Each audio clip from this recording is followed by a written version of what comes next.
ঢাকা চট্টগ্রাম মহাসড়কে প্রতিনিয়ত ঘটছে দুর্ঘটনা। কুমিল্লা নোয়াখালী, কুমিল্লা সিলেট ও চট্টগ্রাম কক্সবাজার মহাসড়কের গেল বছর দুর্ঘটনা ঘটেছে ১,১৬০টি। এসব দুর্ঘটনায় প্রাণ হারিয়েছে ৬৫১ জন, আহত হয়েছে প্রায় ১,৫০০ মানুষ।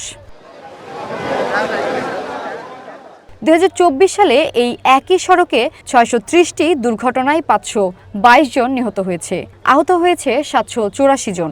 জেলার আঞ্চলিক মহাসড়কে দুর্ঘটনা ঘটেছে ৩২৪টি, নিহত হয়েছে ২০৭ জন, আহত হয়েছে ৩৯১ জন। এদিকে সড়কে নিরাপত্তা ও যানবাহনের গতি নিয়ন্ত্রণে ঢাকা চট্টগ্রাম মহাসড়কের ২৫০ কিলোমিটারে প্রায় ১,৫০০ সিসি ক্যামেরা লাগানো হলেও সেগুলো কোনো কাজে আসছে না। এসব মহাসড়কে নেই কোনো ট্রাফিক ব্যবস্থা।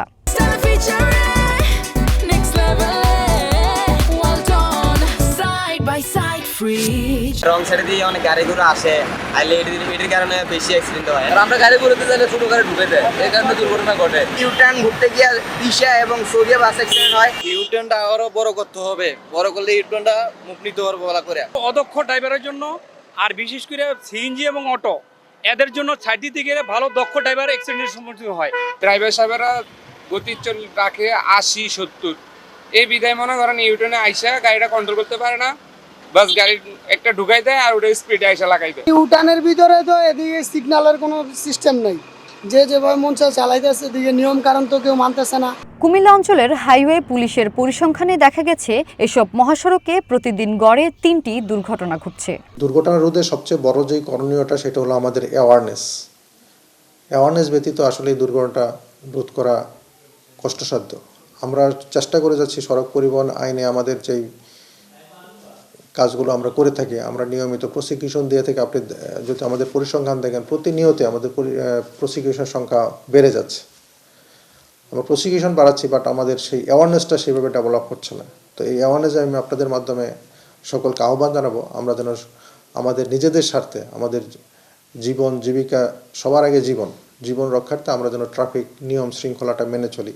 চালকের সংখ্যা বাড়াইতে হবে এবং দক্ষ চালক তৈরি করতে হবে, পাশাপাশি চালকদের কর্মঘণ্টাকে আমাদের নিয়ন্ত্রণ করতে হবে। একজন চালক যদি 10 ঘন্টা 12 ঘন্টা গাড়ি চালায়, তার মধ্যে ক্লান্তি আসবে, সেই ক্লান্তির একসময় ঘটনার একটা বড় কারণ হয়ে থাকে। ট্রাফিক আইন না মানা, লাগামহীন গতি, 3 হুইলার, অদক্ষ চালক দিয়ে পরিবহন চালানো সহ নানা কারণে দিন দিন বাড়ছে দুর্ঘটনা। প্রশিক্ষিত ড্রাইভার তৈরি করার জন্য আমাদের প্রতি মাসে প্রায় 2টা প্রশিক্ষণ হয়। যে প্রশিক্ষণটাতে আমরা দিনব্যাপী প্রশিক্ষণ, এখানে জেলা প্রশাসক প্রতিনিধি থাকে, পুলিশ প্রশাসক প্রতিনিধি থাকে, বিআরটিএ থাকে।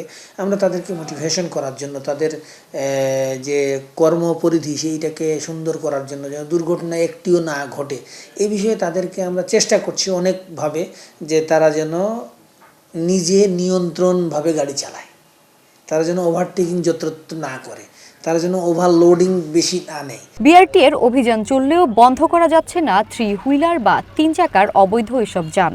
হাইওয়েতে নছিমন পরিবহন, সিএনজি, অবৈধ সিএনজি, মিশুক, ব্যাটারি রিক্সা, এগুলি অবাধে চলাচল করতেছে। এগুলিতে দক্ষতার তো প্রশ্নই আসে না, সে প্রথম দিন এসে হাইওয়েতে গাড়ি দিয়ে বের হয়ে যায়। ওই ক্ষেত্রে যখন দুর্ঘটনাটা হয় তার কিন্তু কোনো বিচার হয় না, তার নামে মামলাও হয় না, সমস্ত দায়টা চাপায় আমাদের বৈধ গাড়ির উপরে। কুমিল্লায় ইউলোপগুলো মরণ ফাঁদে পরিণত হয়েছে। অবৈধ যানবাহন ও অদক্ষ চালক দুর্ঘটনার জন্য দায়ী বলছেন বাংলাদেশ সড়ক পরিবহন মালিক সমিতির নেতারা। যত্রতত 3 হুইলার উঠে চলে যাচ্ছে, যত্রতত পাবলিক কিন্তু রাস্তা পারাপার করতেছে, ফুটওভার ব্রিজ থাকার সত্ত্বেও ফুটওভার ব্রিজটা ব্যবহার করছে না। তো এই ধরনের বিবিধ বিষয়ের কারণে কিন্তু অ্যাক্সিডেন্টগুলো হয়। আবার সেদিন যে ইউটার্নে যে দুর্ঘটনা ঘটলো, সেখানে কিন্তু আপনি ভালো করে অ্যানালাইসিস করে দেখবেন যে ওখানে যারা ভিকটিম এবং যারা অনেক পক্ষই কিন্তু এখানে দায় এড়াতে পারে না, বলতে পারে না যে না আমি একদম রাইট পজিশনে ছিলাম, এটা কিন্তু বলা যায় না। কারটা কিন্তু মুভমেন্ট করছে, সে কিন্তু একবার স্টপ হয় নাই। আবার ওখান থেকে যে ট্রেলারটা আসছে, সেই ট্রেলার কিন্তু তার গতি কিন্তু কমাতে পারে নাই। উল্টা দিক থেকে যে গাড়ি আসছে সে তো মারাত্মক ক্রাইম করছে, এটা তো সন্দেহ নেই। তো আসলে সব পক্ষই কোনো না কোনোভাবে এই অ্যাক্সিডেন্টটা ঘটার পিছনে আসলে দায়ভার আছে। ঢাকা চট্টগ্রাম মহাসড়কে কুমিল্লার সদর দক্ষিণ উপজেলার বেলতলী পদুয়ার বাজার ও সদর দক্ষিণ উপজেলার সামনে 3টি আন্ডারপাস নির্মাণের কাজ শুরু হলেও এখন তা বন্ধ রয়েছে। 3 কিলোমিটার এলাকায় এসব আন্ডারপাস ও ইউলুপ নির্মিত হলেই দুর্ঘটনা ও যানজট কমবে বলে আশা সড়ক ও জনপথ বিভাগের। ভৌমি সারথী, ওয়ান ন্যাশনাল ডেস্ক।